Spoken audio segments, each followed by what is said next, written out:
Hello student, MS classes में आप सबका स्वागत है। आज हम लोग जो है कक्षा 9 एनसीईआरटी गणित पर आधारित अध्याय 7 जो त्रिभुज है उसका प्रश्नावली 7.1 पर जो है हम लोग चर्चा करने जा रहे हैं। कौन सा प्रश्न? तो आज उसका दूसरा प्रश्न करेंगे। पहला प्रश्न इससे पहले वाले लेक्चर में कर चुके हैं। अगर नहीं देखे हैं तो प्लेलिस्ट पर जाइए, वहां से आप लोग जो है देख सकते हैं। ठीक है, तो देखिए दूसरा प्रश्न क्या कह रहा है। काफी अच्छा प्रश्न, बहुत अच्छा प्रश्न, परीक्षा की दृष्टि से भी बहुत इंपॉर्टेंट है। क्या लिखा है कि यहाँ पर लिखा है चतुर्भुज एबीसीडी। यहाँ लिखा है कि एबीसीडी एक चतुर्भुज है। देखो यहाँ पर एबीसीडी एक चतुर्भुज है जिसमें एडी और बीसी बराबर है। यानी क्वेश्चन के अकॉर्डिंग कह रहा है कि ये वाली भुजा इस वाली भुजा के क्या है, बराबर है। फिर लिखा है कि कोण डीएबी यानी ये वाला कोण, और फिर लिखा है कि सीबीए और ये वाला कोण भी आपस में क्या है, बराबर है। ऐसा क्वेश्चन में बोला है, तो बराबर हो गया हमारा। फिर लेकर के सिद्ध कीजिए कि क्या सिद्ध करना। देखिए इसमें 3 पॉइंट सिद्ध करना है। सबसे पहला पॉइंट लिखा कि त्रिभुज एबीडी यानी ये वाला त्रिभुज एबीडी, ये ऊपर का त्रिभुज। फिर लिखा है कि बीएसी यानी ये वाला त्रिभुज। देखो इसको अगर ढक देंगे तो इधर का त्रिभुज बचेगा, इसको अगर हम लोग ऐसे ढक देंगे तो इधर का त्रिभुज बचेगा।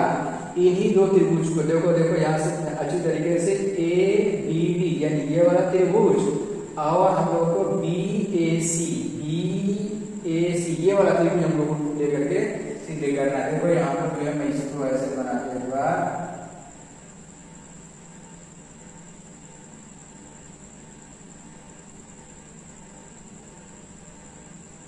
ये हम लोगों को लेकर के इसमें सिद्ध करना है। ठीक, अब देखिए सबसे पहले चीज क्वेश्चन के अंदर जो दिया है उसको लिख लिया जाएगा। यहाँ पर लिख देंगे कि दिया है।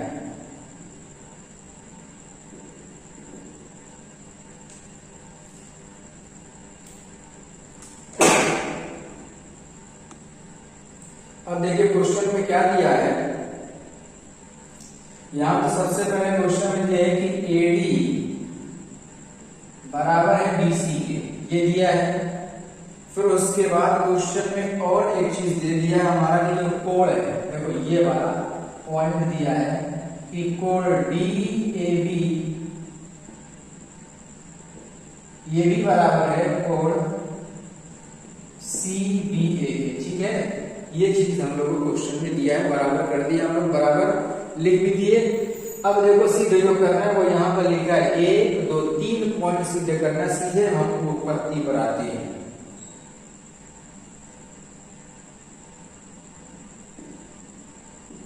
अब देखिए सबसे पहले पॉइंट वाले को ले लेते हैं हम लोग कि त्रिभुज एबीडी और त्रिभुज बीएसी में, इन दोनों त्रिभुजों में लेकर के सबसे पहले जो है सिद्ध किया जाएगा कि ये त्रिभुज हमारे जो है सर्वांगसम है।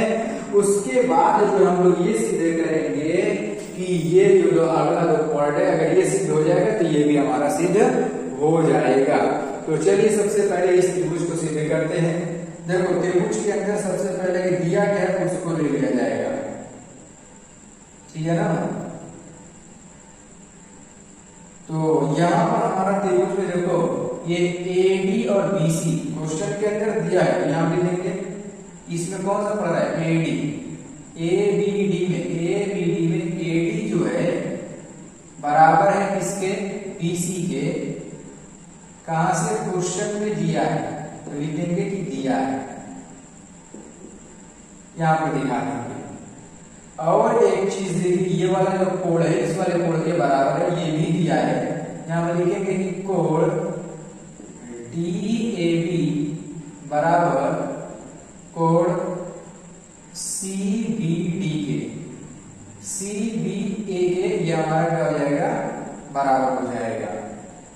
ठीक, और ये कहां से, ये भी हमारे क्वेश्चन में जो है ऊपर अभी दिया हुआ है, ये लिख दिया कि बराबर है। अब इसके बाद जरा ये देखिए जो ए बी वाली भुजा है, ए बी जो भुजा है इस वाले त्रिभुज में भी देखने को मिल रही है और इस वाले त्रिभुज में भी, ये दोनों त्रिभुज में कॉमन दिख रही है। तो यहाँ पर हम लोग क्या लिख देंगे कि ए बी बराबर ए बी के, यानी ए बी बराबर हो जाएगा कैसे, उभयनिष्ठ से। यहाँ पर लिख देंगे कि उभयनिष्ठ, ये हमारा क्या आपस में है, बराबर है। किससे बराबर है, तो उभयनिष्ठ लिख दिया जाएगा कि ये दोनों में है।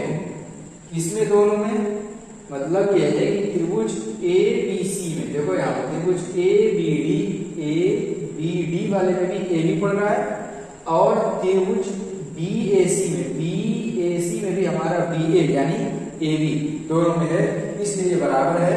यहाँ पे देखेंगे कि अतः त्रिभुज ए बी डी यह हमारा सर्वांगसम है त्रिभुज बी ए सी के। किससे, किस नियम से, यहाँ पे देखो किससे है, एस ए एस, मतलब साइड एंगल साइड, ये ना यहाँ पे देंगे कि एस ए एस से ये हमारा क्या है, बराबर हो जाएगा। पहले पॉइंट तो हमारा सिद्ध हो गया, यहाँ पर पहला पॉइंट हमारा सिद्ध हो गया। अब बात करते हैं दूसरे पॉइंट के लिए।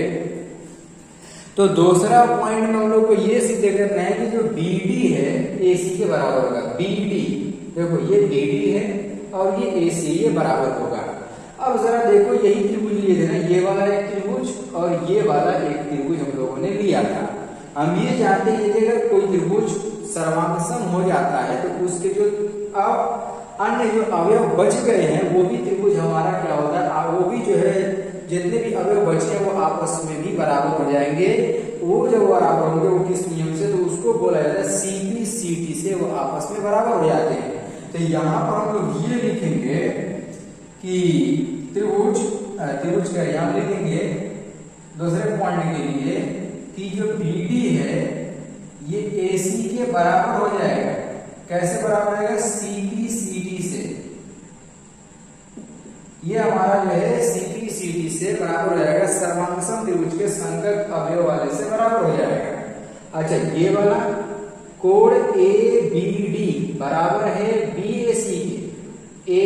ABD देखो ABD यानी ये छोटा वाला कोण ABD और BAC ये वाला कोण हमारा क्या हो जाएगा, बराबर। ये भी बराबर, इसको भी बराबर कर दीजिए, तो ये भी हमारा क्या हो जाएगा, बराबर है किससे, CP CT से बराबर हो जाएगा।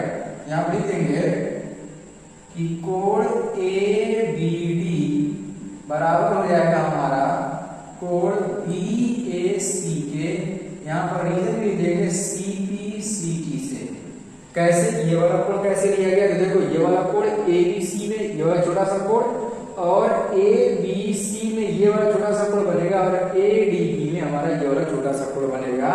ये दोनों कोण भी बराबर हो जाएंगे हमारे और ये भुजा भी बराबर हो जाएगी और त्रिभुज भी हमारा क्या हो गया, सर्वांगसम सिद्ध हो गया। इस तरीके से सर्वांगसम त्रिभुज के संगत अवयव के अकॉर्डिंग हम जो है क्वेश्चन को इस तरीके से सिद्ध कर लेंगे। देखिए सर्वांगसमता का नियम के ऊपर डिपेंड कर रहा है कि कौन सा सर्वांगसम का नियम लगा रहे हैं, ये हम लोग को देखना। उसी के हिसाब से अगर कोई किसी भी नियम से सर्वांगसम हो गया तो CP CT से अन्य अवयव बराबर हो जाएंगे। उम्मीद करता हूँ कि जो दूसरा क्वेश्चन हम लोगों ने लगाया है आप लोग को जो बेहतर तरीके से समझ में आ गया होगा। ठीक है, तो अब जो बचा क्वेश्चन है उसको जो है हम लोग नेक्स्ट लेक्चर से जो है शुरू करते हैं।